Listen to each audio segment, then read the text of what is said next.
Welcome to the programme. We begin with the breaking news that Russia has halted its participation in the Black Sea grain deal. It was due to expire on Monday evening. Well, Moscow says its conditions for an extension have not been fulfilled, but it says it will immediately return to the agreement once its conditions are met. The deal was brokered by the UN and Turkey nearly a year ago and aimed at helping preventing people going hungry around the world.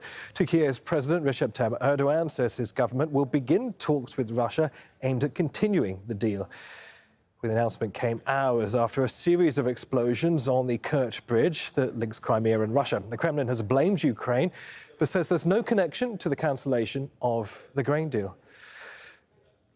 Well, let's speak to Yulia Shapovalova, who's live for us in Moscow. And Yulia, Moscow saying it will not renew its commitment to this deal until its demands are met. What does it mean by those demands?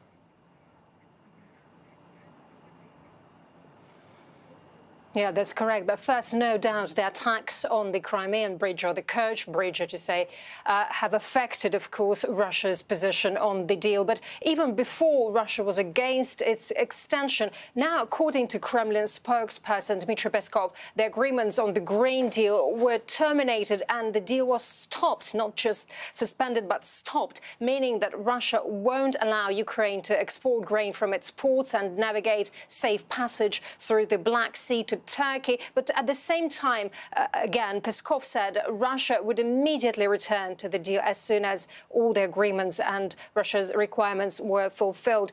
The requirements were to reconnect Rosselschossbank to SWIFT payment system. Then the work of the Taliati-Odessa ammonia pipeline was also it wasn't resumed, and in June it was blown up in the territory controlled by Kyiv. Plus, low-income countries received only 10% of corn and just 40% of wheat.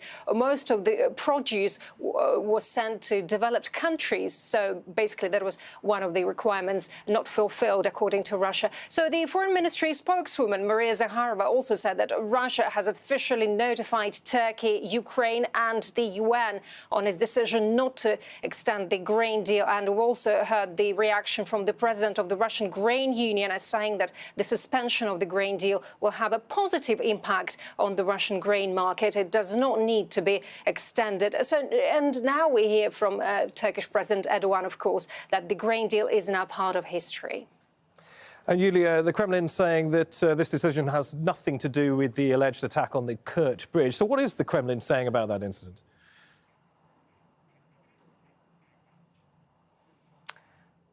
Well, but apart from the Kremlin, there are many analysts who say actually that it will impact the decision. But according to Peskov, the Kremlin knows who is behind the terrorist attack on the Crimean Bridge, immediately blaming the Kyiv regime. That's according to Peskov, of course. And he also said that Putin will hold a meeting on the situation with the Kerch Bridge later in the evening, and he will listen to some official reports from his subordinates, and obviously they will report the situation from the spot. Peskov also said that according to officials, the railway part of the Kerch Bridge has been fully opened, while the ferry service will be launched soon, as everything is ready for that. And the authorities are still assessing the damage at the moment. All right, many thanks for that. Yulia Shapovalova, live in Moscow. Well, Pavel Felgenhauer is a defence and military analyst. He says Russia's been planning on terminating the grain deal for some time, but continued talks between President Putin and Turkish President Erdogan had kept the deal alive. There were different problems that Russia was complaining about. It's about insurance of the these Russian grain exports, because Russia exports more, actually, grain than Ukraine. And also there were complaints about the banking, that monies for the Russian grain is being delayed, and that Russia was demanding that one of the big state-owned banks, Rosselschossbank, would get a renewed SWIFT access, which was, since this bank is under sanctions, doesn't have access to SWIFT, and Russia says it should have it. there were alternatives coming from the west, that maybe Rossellhozbank create some kind of affiliate, and then this affiliate will get the SWIFT connection. But that was being rejected by Russia. So mostly Russia was saying that it might terminate the grain deal for some time. But each time there were negotiations between President Vladimir Putin and Turkish President Erdogan, and the deal was continued, though many in Russia were saying it should be terminated months ago. So Erdogan is going to be unhappy, and that's important for Russia and for Putin, because the relationship with Turkey is very important for Russia. There could be serious ramifications.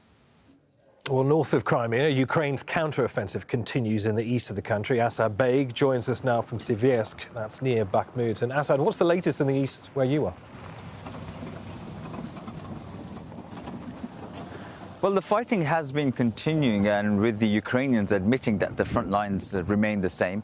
They say they're making small gains, but at the same time they have admitted that the Russians are making advances in the direction of Kupiansk, where the Ukrainians now say they are on the defensive. Now, if I could just show you where I am right now, behind me, you can see the artillery duel taking place. If my cameraman Raed zooms in. Now, that's been going on for the last few hours, and you should be able to see the smoke rising from where we are. And you may also hear some loud bangs. Those are the artillery guns firing, and in the last hour it's really picked up that battle, and we believe what we see there is near Yampil and Torsk, to the north of us, where Russia has been claiming that they've been making some ground. Now, last night Kharkiv was hit. We understand there were casualties there, but really the counteroffensive is continuing. But at the same time, those